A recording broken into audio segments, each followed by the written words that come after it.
Manager of Communications with Hockey Canada. Thank you to our fans from coast to coast that are tuning in on TSN, RDS, CBC, Radio Canada, and all other networks. And thank you to the media representatives who have joined us in person and virtually today.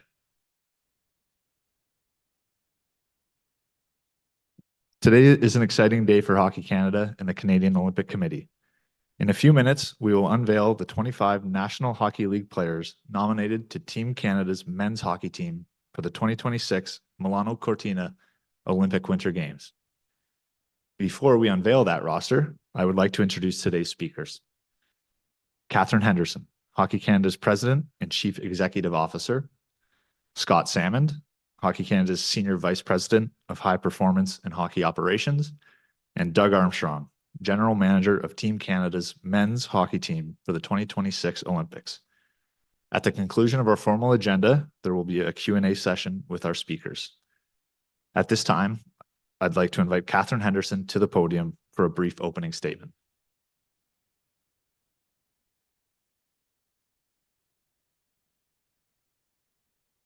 Thanks, Spencer. Merci à tout le monde qui est ici avec nous et nous écoute à RDS at TSN. Today is a very exciting day for Hockey Canada and an important milestone in our journey towards the 2026 Olympic and Paralympic Winter Games as we reveal the first of our 3 Canadian rosters that will compete for gold in Milan. Announcing our roster today would not have been possible without the Canadian Olympic Committee, International Ice Hockey Federation, the National Hockey League, and the National Hockey League Players Association. And on behalf of Hockey Canada, I'd like to thank them for their collaboration and teamwork leading to the 2026 Milano Cortina Winter Olympic Games. I'd also like to congratulate the 25 athletes and players whose names you'll hear momentarily. Being nominated to Team Canada is a tremendous accomplishment for you, but it is also an accomplishment for your families and all the people who have played a role in your journey on and off the ice. In just 43 days, you will be putting on the maple leaf on the world's biggest stage and inspiring millions of Canadians from coast to coast to coast, many of whom will be dreaming of one day being in your skates. That inspiration is what makes the Games so special. And this is a special team. It's a team that we know is honored to represent our country, a team that is driven to achieve excellence. It's a team that leads by example. And it's a team that will make us all proud as Canadians throughout the Games. Congratulations to you all, and thank you very much. Félicitations à chacun de vous, et merci beaucoup. And go Canada, go.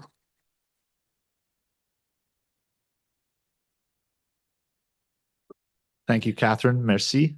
I'd now like to invite Scott Salmond to the podium to say a few words. Thanks, Spencer, and thanks, Kathy. As Kathy said, today is a very special day for Hockey Canada, not only because of today's announcement, but also our national junior team taking on Finland tonight in the World Junior Championship, and I want to wish them the best of luck. On behalf of Hockey Canada, I want to take an opportunity to thank our management group and specifically Doug Armstrong for the work that he's done in putting together this roster. This is not a process that started last week or last year. With Doug Armstrong, this process actually started in 2010 and 2014 when he was part of Steve Yzerman's gold medal winning Olympic teams. Doug was the general manager in 2016 of the World Cup of Hockey that Canada won gold. Doug was named the general manager of our 2022 Olympic team before COVID prevented NHL players from participating in the Olympic Games. And in 2024, we named Doug Armstrong as the executive director of Hockey Canada's men's national teams, overseeing the last 2 World Championships, overseeing our win at the Four Nations face-off, and now the general manager of our Olympic team. Doug's commitment to Hockey Canada over the last 20 years is unmatched. His leadership is incredible and greatly appreciated on behalf of Hockey Canada. Today is a very important day and a very special day for us as we name this roster. And I want to make sure that from the moment that Connor McDavid scored that goal at the Four Nations face-off, Canadians have been debating this roster. Who should be on it? Who should not be? That debate won't change today. But what I can tell you, and what is undebatable, is the commitment, the time, and the effort that Doug and his management group has put into selecting this roster. We're confident that the team that be announced today will make Canadians proud in February. And again, on behalf of Hockey Canada and all Canadians, I want to thank Doug Armstrong and his management group. Thank you. Thank you, Scott. Merci. I would now like to welcome Doug Armstrong to the podium to make today's announcement. Thank you very much. First of all, I'd like to welcome the passionate hockey fans across Canada for joining us today as we unveil Canada's Olympic men's hockey team. The last 18 months for myself and our management group has been a labor of love. We've been able to travel all across North America, go to Sweden for the World Championships, and watch Canada's best perform. And let me tell you, they have not disappointed. There are many great advantages to being part of this program and working for Hockey Canada, and one disadvantage. The advantages start with and end with how great the players are, how many there are, how hard they compete, and more importantly, how badly they want to make this team. The one disadvantage is for management and management alone. It's taking that wide group of players and narrowing it down to 25. I'd like to thank the Hockey Canada board, Catherine Henderson and Scott Salmon, for their unwavering support as we move forward towards Italy. I'd also like to thank John Cooper and his coaching staff for their work, preparing us, giving us information on players, and allowing us to pick the proper 25 players to move forward with. I'd like to say a special thanks to my management group of Don Sweeney, Jim Nill, Julian Brisebois, Kyle Dubas, and Ryan Getzlaff for their countless hours of work on the phone and at arenas. That has been unbelievable to watch these guys prepare to announce this team. I'd also like to say a special thanks to the spouses and partners for our management staff from the NHL people. The NHL season is long, it's grinding for managers and coaches, and we're not at home a lot, and when we're at home, we're not there a lot. You add in the Olympic part of it, and we wouldn't be here without the love and support of our families, and to them, I want to say thank you very much. So with that, please look at the monitors as we unveil Team Canada.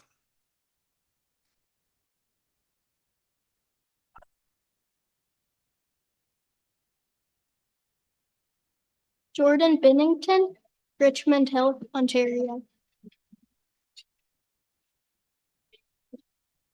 Darcy Kemper, Saskatoon, Saskatchewan.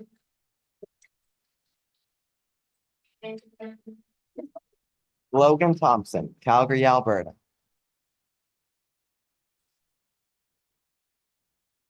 Drew Doughty, London, Ontario.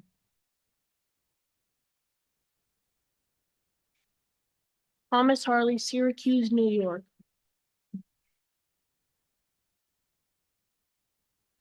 Joe McCarr, Calgary, Alberta.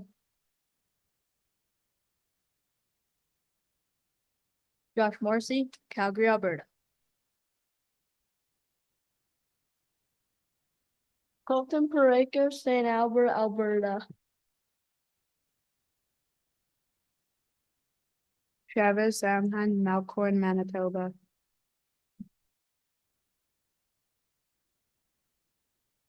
Jake Theodore, Aldergrove, British Columbia. Devon Taves, Abbotsford, British Columbia.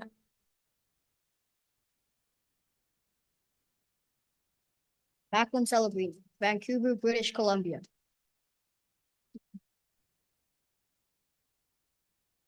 Anthony Sorelli, Woodbridge, Ontario.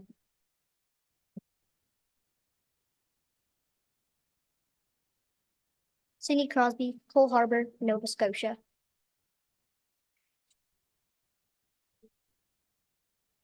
Brandon Hagel, Mornville, Alberta.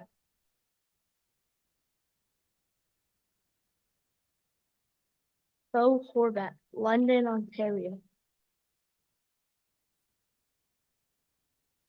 Nathan McKinnon, Cole Harbour, Nova Scotia.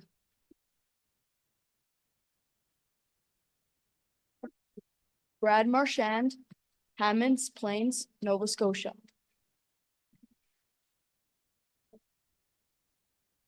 Mitch Marner, Thornhill, Ontario. Connor McDavid, Newmarket, Ontario. Braden Point, Calgary, Alberta.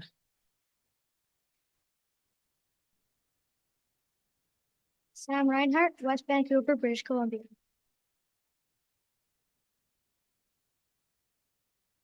Mark Stone, Winnipeg, Manitoba.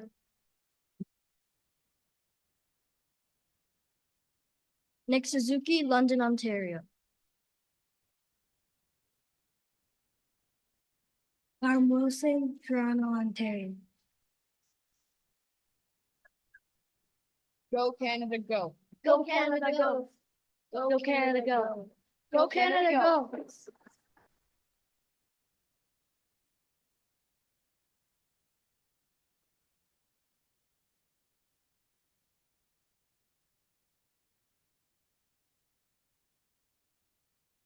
Thank you, Doug. Merci. And thank you to the minor hockey players from Hockey Calgary who helped us create that incredible roster video. We'll now open the floor to questions from media, starting with media in the room, followed by questions from Zoom. Media in the room, if you'd like to just raise your hand and we'll pass you a mic. Media on Zoom can use the raise hand function and we'll call upon you shortly. Start on the right side here. Hi, Doug. Mark Masters, TSN. What was the toughest or most time-consuming decision you made in finalizing this roster? As always, it goes down to the last couple of days. The process worked very well. We got it. Our last major meeting with our management group was in early December. I would say we walked out of that meeting with 12 forwards in consensus, 7 defensemen and 2 goalies. And then it was really getting to work with John Cooper, understanding what John does on a day-to-day basis. I didn't want to burden him with a lot of this, but when we got to that point, we needed his input, and we've really worked hand in hand. He and his coaching staff have been invaluable in telling us what they needed, the type of players they needed, what areas of concern we had as far as power play, penalty kill, different situations, and what players could represent that. So I would say it's always comes down to the last couple of players.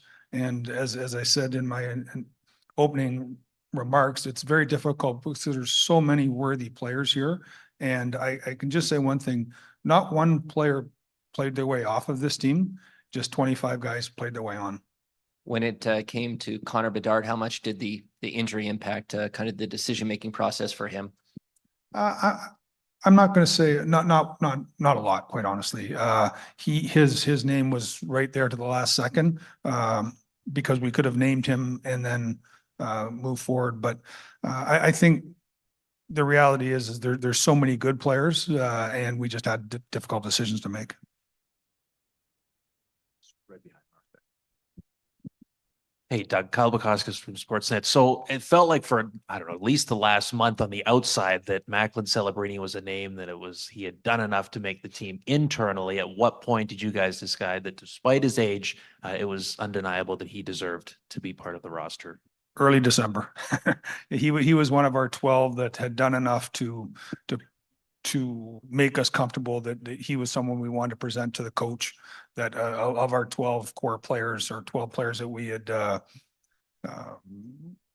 all agreed upon. I talked to him this morning. I had the opportunity to meet him. It might have been his 5th or 6th NHL game. It's a story I think I've shared with some of you that they were playing in St. Louis, and I went down before the game and I said, introduced myself, and I said, you're not on the radar likely for the 4 nations, but the Olympics are coming up and we're going to watch you. And he proceeded to have, I think, 4 points that night. So I said, I'll always have those conversations after the game moving forward.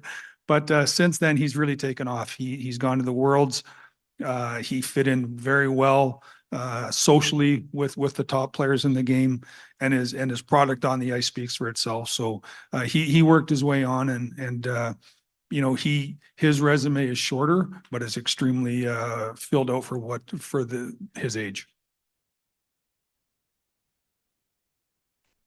Doug, Josh Clipper with the Canadian Press. Just in terms of your goaltending, what gives you confidence in Jordan can still get it done? Excuse me. And also, what did Darcy and Logan show to get on the roster? Yeah, I think that when we select all the players, we look at their recent play and we look at their resume. And Jordan Bennington's resume speaks for itself, what he did at the Four Nations, what he's done in the NHL. His statistical numbers aren't to where he would like them to be this year. And working for the St. Louis Blues, I would agree. But also, I don't think the St. Louis Blues have put a product in front of him that we should be proud of. And so he's a byproduct of how we play on some nights.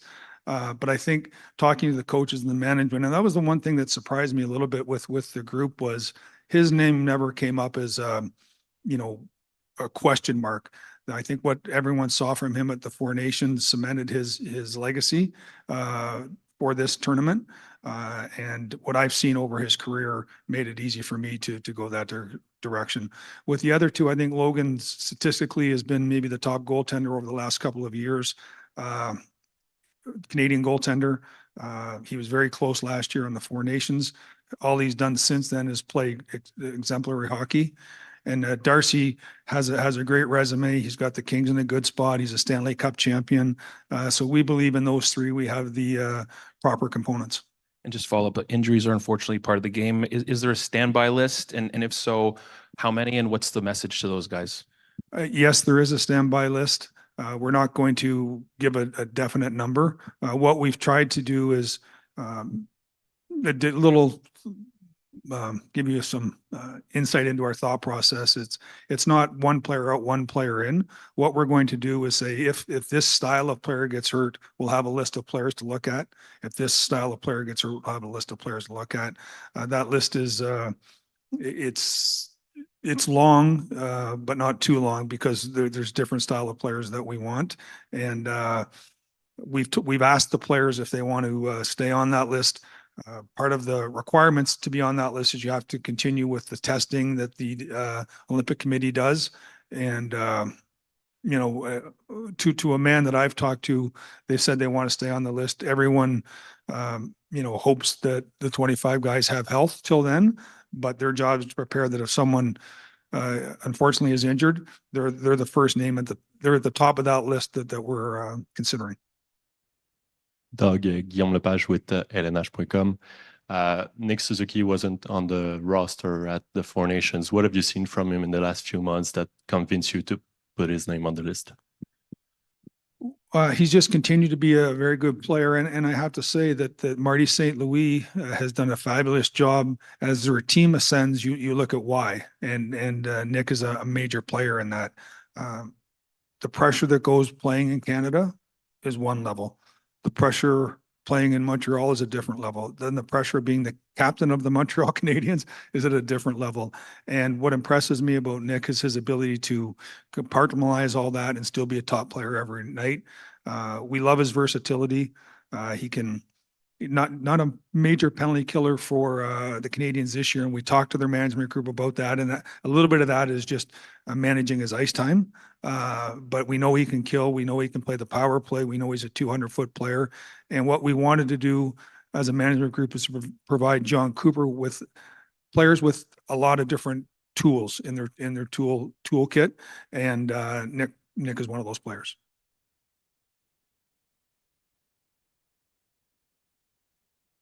Hi, Doug. Nicholas Cloutier for the Journal de Montréal. If you could expand on that, what you said about Suzuki and his role, do you have an idea what kind of role he could fill for you guys? This is the best part of this. I get to turn all this over to the coach.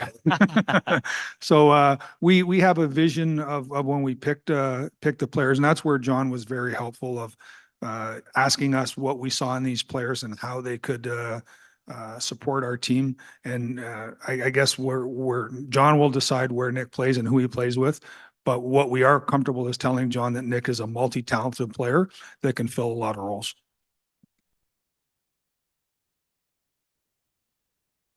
Hey, Mr. Armstrong, Jesse Pollock, TSN. Mark Scheifele is having a pretty solid year with the Jets. I just want to know, was he a player that came right down to the wire? Yeah, there was a number of players that have come right down to the wire.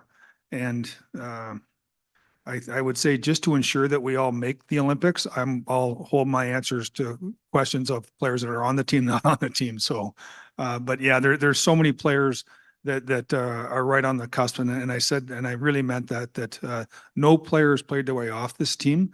We just had to narrow this down to 25. Hi, Doug. Adam Kimmelman from NHL.com. Goaltending's such in the spotlight. When you guys were discussing positions, was goalie what you spent maybe the longest on? And how did you how many were in that initial group that you went from to get to these three guys you picked today? Yeah, if you go back to the group that came to Calgary, it would have looked like a goalie camp if we had have brought all the players that we had on our list at that time. So there was a number of players on that list. David Alexander is our goalie coach, and he works with me in St. Louis. I put a lot of stock into his opinion. He scouts the goalies. He and John talk a lot about it. So I'm going to say, as a management group, we didn't spend a lot of time talking about the goaltending, but that group was extensive, and we believe that the three that we named have earned that right. And we've told the others to you never know what happens with injuries, and to stay prepared. And it'll be a tough decision if one guy goes down, because there's some guys playing really good hockey right now. Josh Gibbons, CP. Just keeping the same blue line. I'm just wondering why you decided to stay the same 8 guys, and what was the conversation like with Drew Doughty when you told me he was on the team? R-rated. And Drew's an unbelievable competitor. I've been fortunate to observe him close in international events going back to 2009. He was excited. He's honored. He's fired up. He wants to put his best foot forward. He wants to win again. His passion, he wears it on his sleeve, and that's infectious to everybody. The reason going with the 8 was just, again, scouting, dialogue with the coaches. What did they like? What, about that group? I think we have great skill level. I think one of the things, like for a Parenko and a Sanheim, we call it like going through a car wash. They're all arms and legs. It's hard to get to the net. It's like swimming in seaweed. I love those big players. And with Theodore, I think we have a proper balance of players that have won at the NHL level, have won at the Four Nations level, and complement each other. And that was a big decision when I talked to John and Pete DeBoer, who runs the D. Final call for questions in the room. Okay, seeing none, we will go to questions from Zoom and turn it over to my colleague Jacob. Just a reminder to please use the raise hand function. And when you do ask a question, please state your name, your media affiliation, and who your question is for.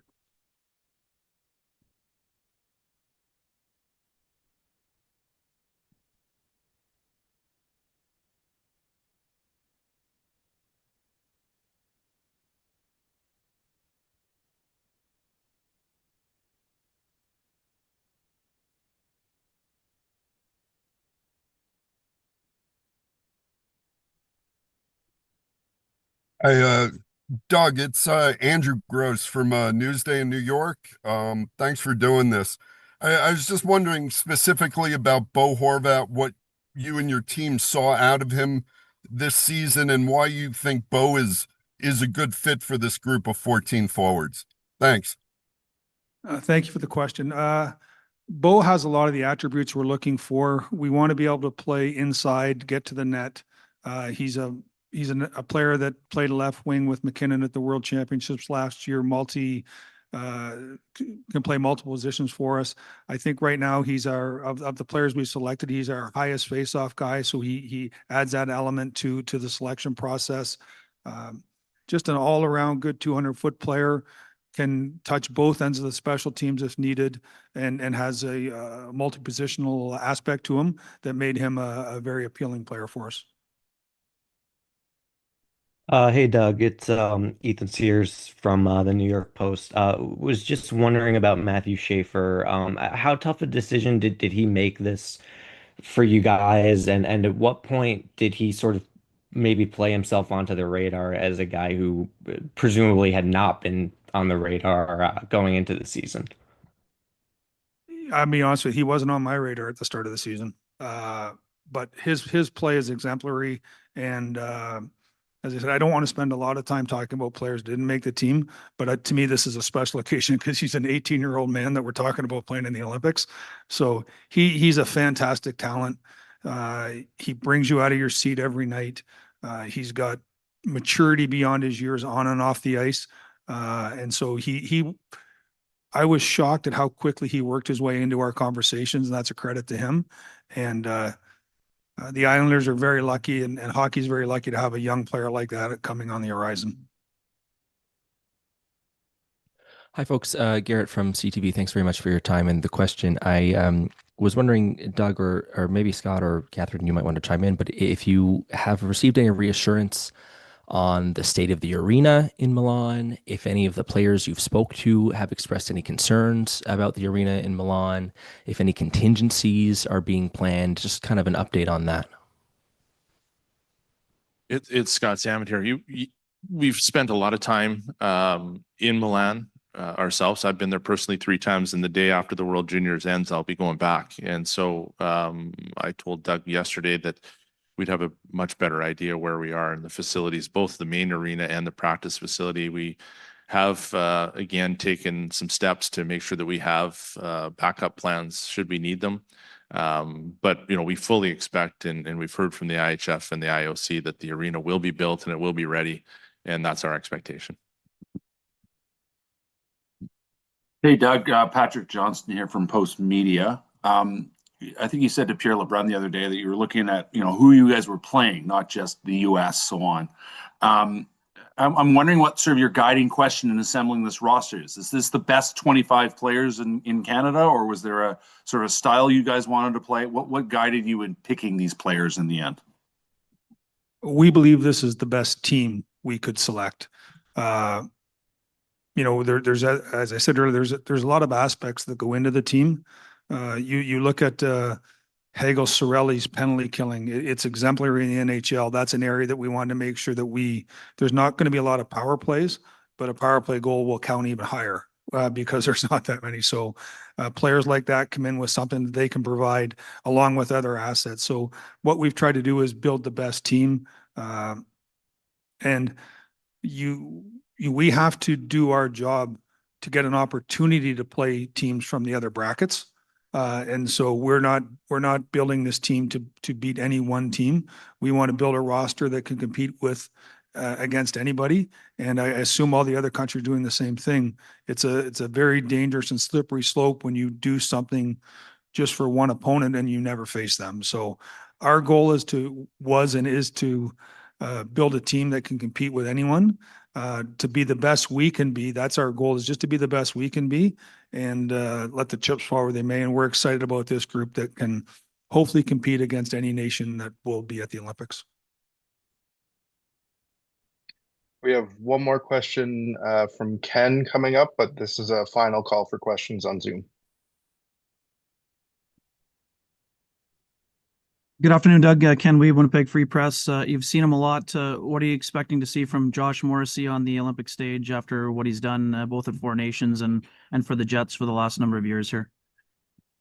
More of the same. More of the same. Josh is a player that we obviously know very well from being in the same division.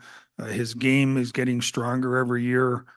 What he went through at the Four Nations and the pain he was in not being able to participate in that final game showed his love of country and passion for the game.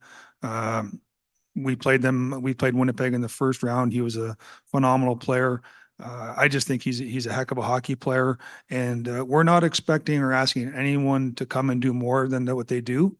We just want them to be the best versions that they can be, and Josh is that now. When we expect him to be that when we get to Italy.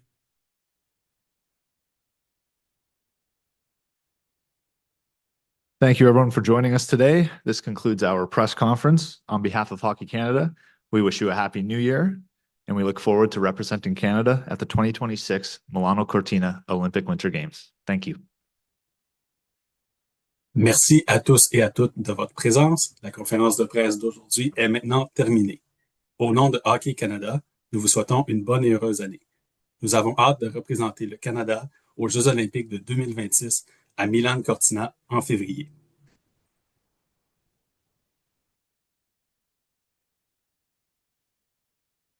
Thank you very much. Yeah, we're excited.